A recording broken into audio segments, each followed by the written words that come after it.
صلوات پڑھ دیے محمد والے۔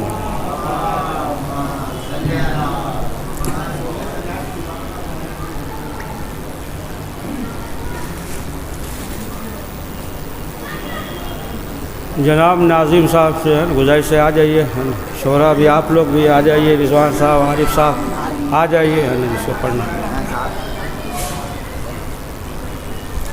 اب تقریر کے بعد جو ہے پھر نظامت دقیق ہوگی انشاءاللہ۔ ایک صلوات پڑھیے محمد والے محمد کو۔ اللهم صل على محمد وآل محمد۔ اعوذ باللہ من الشیطان اللعین الرجیم، بسم اللہ الرحمن الرحیم، الحمد للہ رب العالمین، والصلاة والسلام علی اشرف الانبیاء المرسلین وشفیع المذنبین، انیس الفقراء والمساکین، سیدنا وحبیبنا وشفیع ذنوبنا وطبیب قلوبنا مولانا بالقاسم محمد، اللهم صل على محمد وآل ثم الصلاة والسلام على الطيبين الطاهرين المعصومين، والعنة والعذاب أجمعين من يومنا هذا إلى يوم الدين.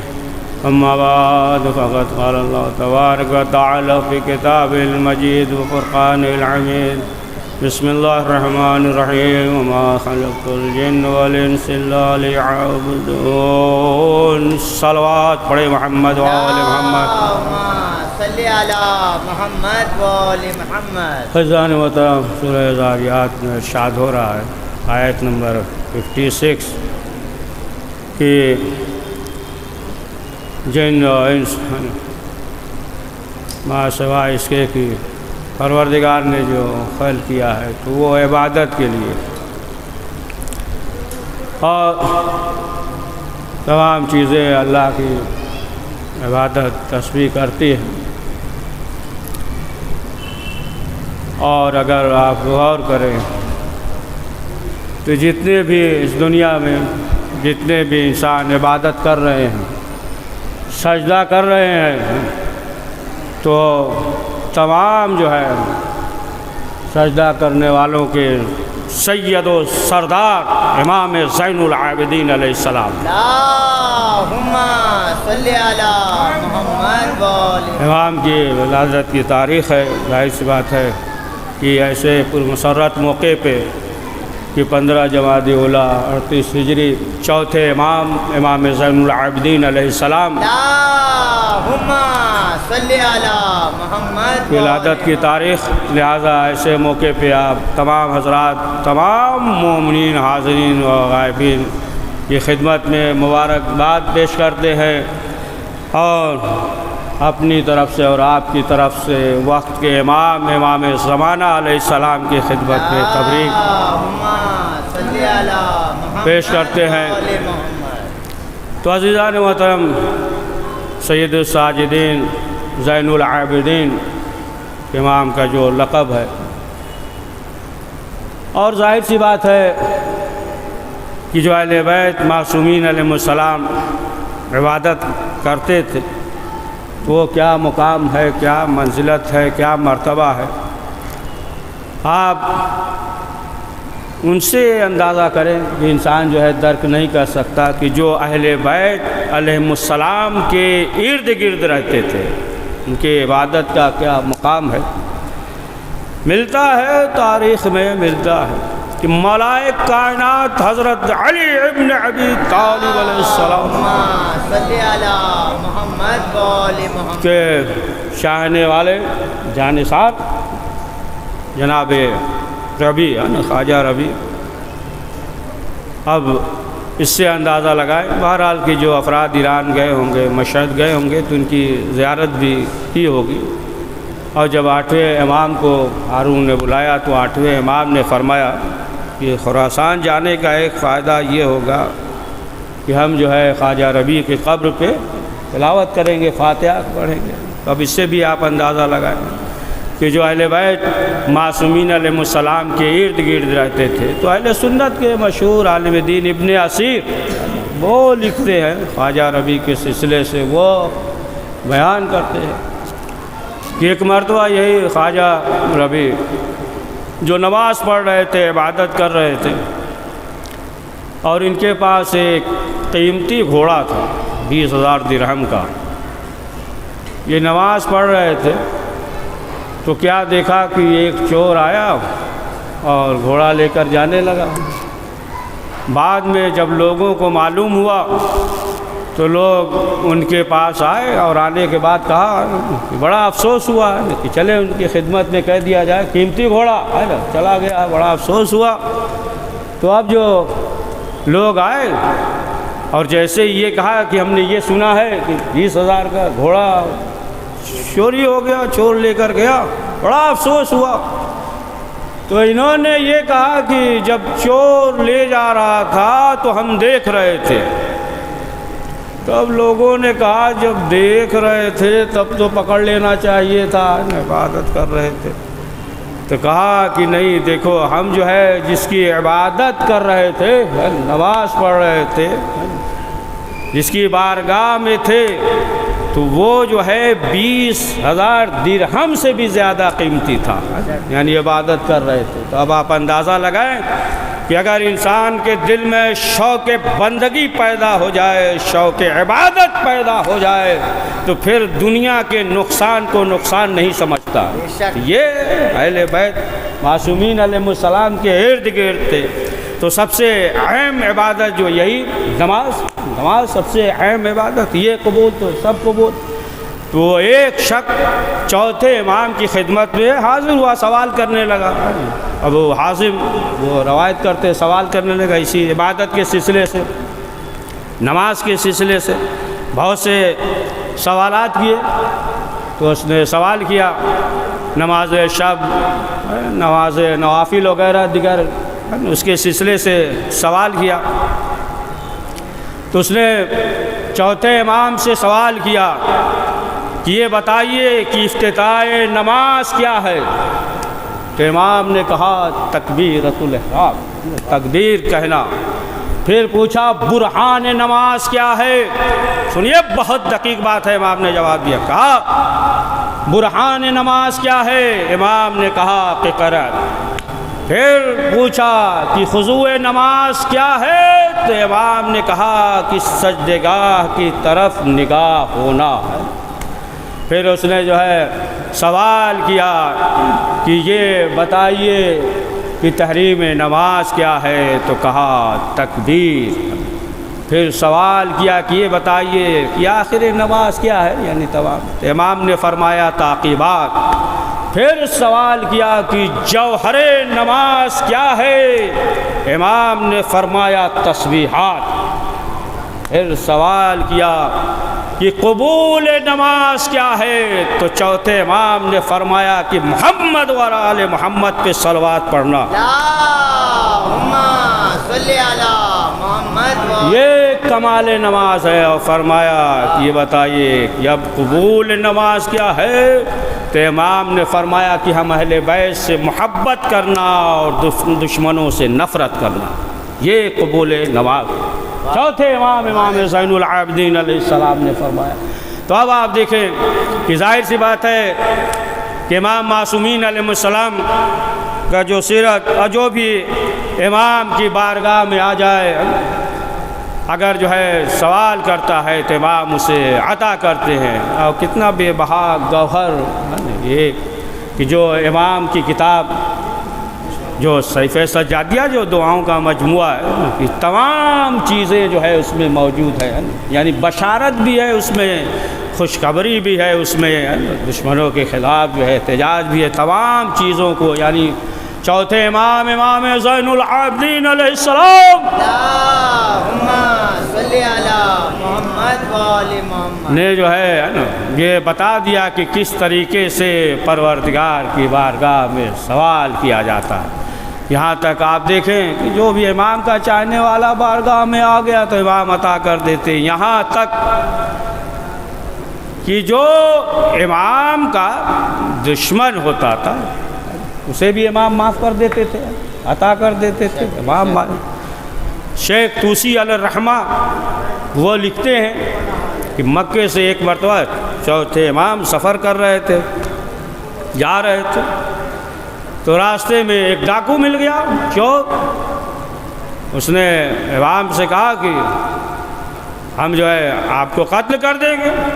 امام نے کہا کیوں قتل کرو گے؟ کہا کہ جتنا بھی سامان ہے ہم چاہتے ہیں کہ سب ہمیں مل جائے۔ امام نے کہا کہ ٹھیک ہے، اس میں سے آدھا لے لو، آدھا ہمارے پاس رہنے دو۔ کہا کہ یہ ممکن نہیں ہے۔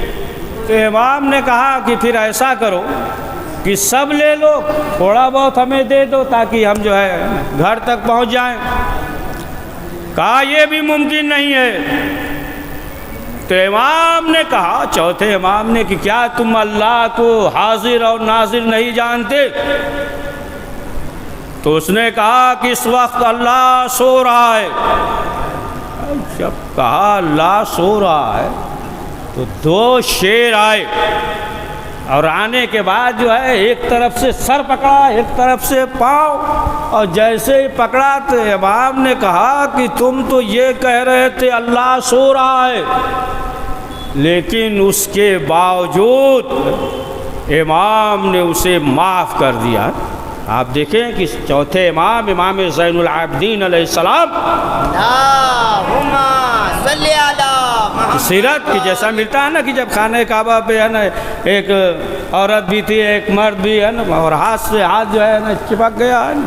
اب لاکھ لوگ جو ہے کوشش کر رہے ہیں نا کہ کوئی سوال ہی نہیں ہے کہ جدا ہو جائے، کوشش کر رہے ہیں، آخرکار جو ہے یہ ہوا کہ اب ہاتھ کاٹے جائیں گے، اور چوتھے امام بھی موجود تھے۔ جیسے ہی امام کو معلوم ہوا، وہ پیادہ دوڑے، اور دوڑنے کے بعد امام نے جو رحم کیا ہے نا، جیسے ہی ہاتھ بڑھایا تو پھر ہاتھ جدا ہو گیا۔ پڑھیے صلوات محمد وآل محمد پہ۔ صلی علی محمد وآل محمد۔ ویسے ہی گھبرائیے نہیں ہے نا، زیادہ وقت نہیں لے گا۔ تو جیسے ہی ہے نا امام پہنچے اور جیسے ہاتھ رکھا تو ہاتھ جدا ہو گیا۔ تو یہ امام کا کرم ہے، یعنی امام کا جو بھی چاہنے والا ہوتا تھا، ملتا ہے روایت میں کہ امام کے ایک چاہنے والے ابو خالد کابلی، یہ کابل کے رہنے والے تھے، امام کے چاہنے والے، ہر وقت جو ہے امام کی خدمت میں ہے۔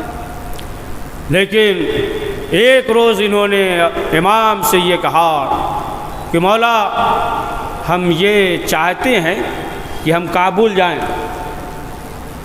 والدہ سے ملاقات کرنے۔ امام نے کہا ابو خالد دیکھو ایسے موقع پہ کہا ہے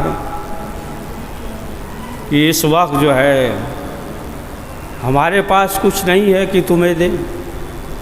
تو ابو خالد نے کہا کہ مولا کسی چیز کا سوال نہیں ہے، بس ہم آپ سے اجازت لے رہے ہیں۔ تو امام نے کہا نہیں ابو خالد ایسا نہیں ہو سکتا۔ تو امام نے کہا کہ دیکھو ایک شام سے قافلہ آئے گا، لوگ آئیں گے، اور ان کے ساتھ جو ایک شخص ہوگا وہ دولت مند ہوگا، اس کی بیٹی جو ہے وہ مریض ہوگی ہے نا، آصف جن وغیرہ سوار ہوگا، دیکھو جاؤ اس راہ پہ بیٹھ جاؤ، ادھر ہی سے وہ آئے گا، علاج کے غرض سے آئے گا، اور آنے کے بعد جب تم سے ملاقات ہو تو وہ تم سے سوال کرے گا کہ کوئی ایسا شخص ہے کہ جس کی وجہ سے ہماری بیٹی صحت مند ہو جائے، جو آصف وغیرہ ہے وہ دور ہو جائے۔ تو جب وہ یہ کہے تو تم کہہ دینا کہ ہاں ہم ہی جو ہے کر سکتے ہیں۔ تو امام نے کہا کہ مولا یہ تو ٹھیک ہے، لیکن جو ہے کس طریقے سے؟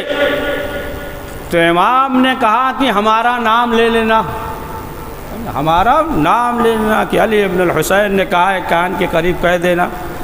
لیکن دیکھو یاد رکھو وہ وعدہ تو کرے گا لیکن دے گا نہیں، لیکن جو ہے بیٹی کی محبت میں پھر جو ہے دوبارہ آئے گا۔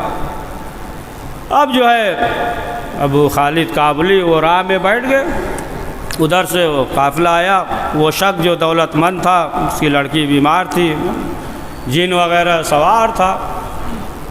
اب وہ آیا اور آنے کے بعد جو ہے ان سے سوال کیا کوئی شخص ہے کہ صحت مند ہو جائے؟ انہوں نے کہا ہاں ہم خود ہی جو ہے نا ایسا عمل کریں گے کہ صحت مند ہو جائے۔ کہا کہ کتنا بتایا؟ ضرورت کے مطابق ہے نا، زیادہ نہیں بتایا ہے نا، زیادہ نہیں، ہم ہوتے تو اور زیادہ بتاتے ہیں نا، زیادہ نہیں بتایا، ضرورت کے مطابق بتا دیا۔ کہا ٹھیک ہے۔ اب جو ہے جیسے ہی کان کی قریب انہوں نے یہ کہا کہ علی ابن الحسین نے کہا ہے کہ اسے چھوڑ دے، جن وغیرہ چھوڑ دے۔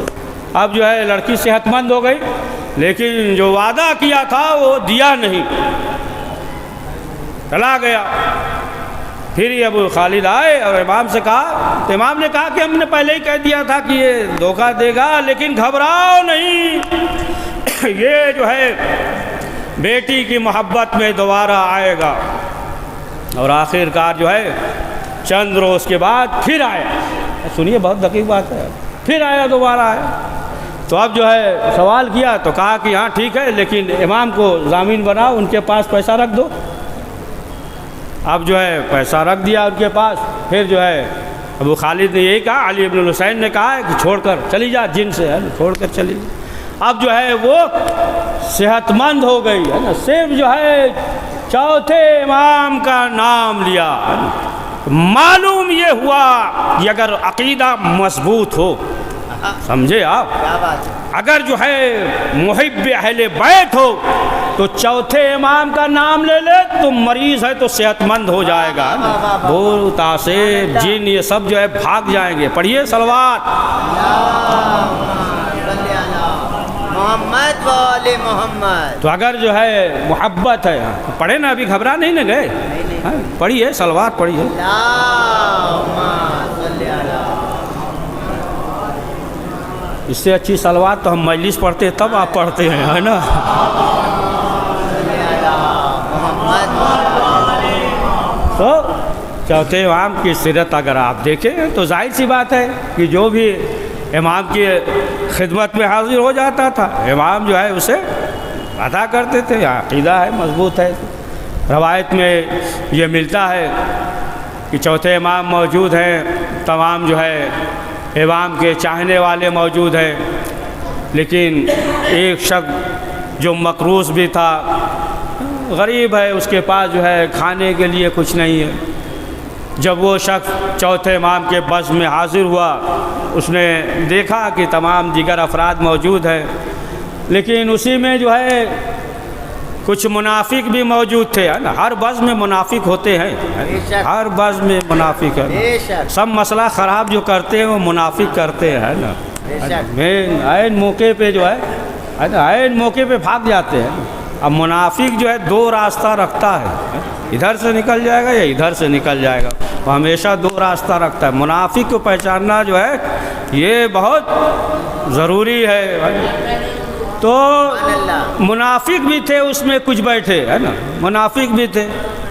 تو جب سوال کیا بعد میں، کہا مولا بہت پریشان ہے، غریب ہے، مقروض ہیں۔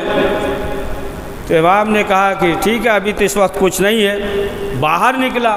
اب جب باہر نکلا تو اب منافقوں نے کہا کہ دیکھو یہ اتنا دعویٰ کرتے ہیں اور تم جو ہے امام سے محبت کرتے ہو، اور تم نے سوال کیا لیکن امام نے تو کچھ دیا ہی نہیں۔ اب جو منافق کہنے لگے، پھر دوسرے روز یہ چوتھے امام کی خدمت میں حاضر ہوئے، کہا مولا غربت ہے، وہ تو اپنی جگہ ہے، مقروض ہیں، تمام چیزیں ہیں، لیکن مولا کچھ منافقوں نے ہمیں طعنہ دیا۔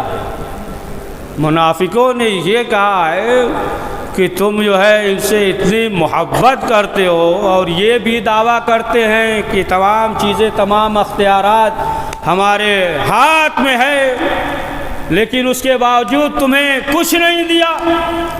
تو امام نے خادم سے کہا، حکم دیا۔ امام نے کہا کہ دیکھو جو افطار کے لیے جو کی خشک روٹیاں ہیں، امام نے کہا کہ وہ روٹیاں جو ہے اسے دے دو۔ اب لیا، لے کر چلا، امام کا چاہنے والا ہے، دو خشک روٹیاں لے کر چلا، اور سوچ رہا تھا کہ امام نے جب دیا ہے تو ظاہر سی بات ہے نتیجہ بہت دقیق ہوگا۔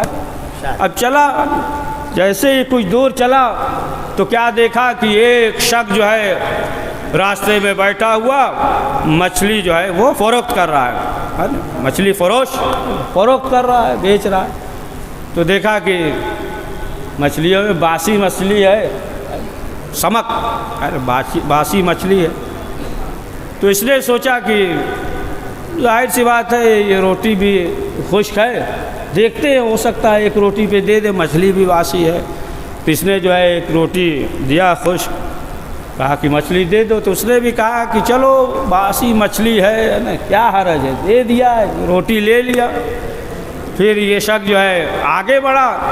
اب جو آگے بڑھا تو کیا دیکھا کہ ایک نمک فروش ہے، وہ نمک بیچ رہا ہے بٹ میلا مٹی ملا ہوا ہے نا.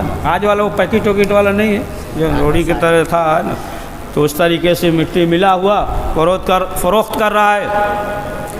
تو اس نے یہ سوچا کہ ظاہر سی بات ہے خشک روٹی ہے اور نمک بھی ایسا ہے کہ مٹی ملی ہوئی ہے، لہٰذا جو ہے اس سے کہتے ہیں کہ ایک روٹی لے لو اور یہ نمک دے دو. تو اس نے بھی سوچا کہ ظاہر سی بات ہے نمک ملا ہوا ہے، نمک میں مٹی ملا ہوا ہے نا، مٹی ملی ہوئی ہے اس طریقے سے، لہٰذا کیا حرج ہے، ٹھیک ہے لے لیتے ہیں. ایک روٹی جو ہے لے لیا اور لینے کے بعد نمک دے دیا. اب یہ شخص جو ہے گھر پہ پہنچا اور جیسے ہی گھر پہ پہنچا اب مچھلی کے شکم کو چاک کیا. مچھلی کے جیسے شکم کو چاک کیا تو کیا دیکھا کہ اس میں جو ہے نا موتیاں، ہیرے جواہرات موتیاں. اب جو ہے یہ خوش ہوا. اب ادھر جو ہے نا خوشی تھا کہ معلوم یہ ہوا کسی نے دق الباب کیا، دروازہ کھٹکھٹایا، دروازہ کھولا تو کیا دیکھا کہ وہی جس سے مچھلی خریدا تھا روٹی دے کر وہی شخص ہے. سمجھ گیا کہ اب جو ہے مچھلی مانگنے آئے گا. لیکن جیسے ہی دروازے پہ آیا کہا بھائی ہمیں روٹی سے اندازہ ہو گیا کتنے غریب ہو تم، ہمارے بس کی بات نہیں ہے، ہم ان روٹیوں کو نہیں کھا سکتے، تم اسے بھی رکھو مبارک ہو، مچھلی بھی تمہیں مبارک ہو. اب جو ہے تھوڑی دیر کے بعد پھر کسی نے دق الباب کیا. اب جیسے ہی دروازہ کھولا تو وہ نمک فروش دیکھا، وہ آ گیا. کرا اب اس سے جو ہے روٹی سے اندازہ ہو گیا کتنے غریب ہو. اس نے کہا یہ روٹی رکھو، یہ بھی مبارک ہو اور نمک بھی تمہیں مبارک ہو. اب ادھر یہ کہہ کر گیا کتنے میں امام کا خادم آ گیا. دروازہ کٹکھٹایا، جیسے کھولا کیا دیکھا ہے چوتھے امام کا غلام نے یہ کہا کہ امام نے کہا ہے کہ اب روٹیاں دے دو، تمہارا مسئلہ حل ہو گیا، تمہاری غربت جو ہے دور ہو گئی. اب آپ دیکھیں کہ جب ایک روٹی جو امام نے دیا منسوب ہے، جب اس میں اتنی طاقت ہے، اتنا پاور ہے، تو خود چوتھے امام زین العابدین علیہ السلام کی کیا عظمت ہوگی، امام کی کیا فضیلت ہوگی. تو عزیزان محترم، کہ آج کی شب کی جو چوتھے امام کی ولادت کی شب ہے اور چوتھے امام نے اپنے چاہنے والوں کو یہ بتایا کہ کس طریقے سے حالات کا مقابلہ کیا جائے. ایسے دور میں سید سجاد نے جو ہے دعاؤں کے ذریعے، اور جو سید سجاد کا جو مجموعہ جو دعاؤں کی شکل میں ہے، صحیفہ کاملہ، صحیفہ سجادیہ ہے نا. اب اس دعاؤں کا فکرہ ہے 28ویں دعا دیکھے یا مثلاً جو ہے 29ویں دعا دیکھے ہے نا. 28ویں دعا کا ہم مطالعہ کر کے آئے تھے، بہت دقیق ہے نا، لیکن پھر کبھی انشاءاللہ. تو بہرحال مختصر یہ ہے کہ پروردگار جو ہے ہم سب کو زیادہ سے زیادہ نیک اعمال کرنے کی توفیق نصیب فرمائے. الہی آمین. ایک دو شعر سنی لیجیے ہے نا. ایک دن ابلیس ازدر بن کے مسجد میں گیا، جانچنے قوت ایمان زین العابدین. پائے استقلال سے ازدر کو لپٹا دیکھ کر دور سے موسیٰ ہوئے قربان زین العابدین. بہت دقیق ہے یہ, کہاں سے کہاں ملا ہے؟ دور سے موسیٰ ہوئے قربان زین العابدین. پروردگار اس مختصر سے اعمال قبول فرما, وقت کے امام زمانہ علیہ السلام کے ظہور میں تعجیل فرما, ہمیں ان کے اوان و انصار میں شمار فرما. ربنا تقبل منا انک انت السمیع العلیم.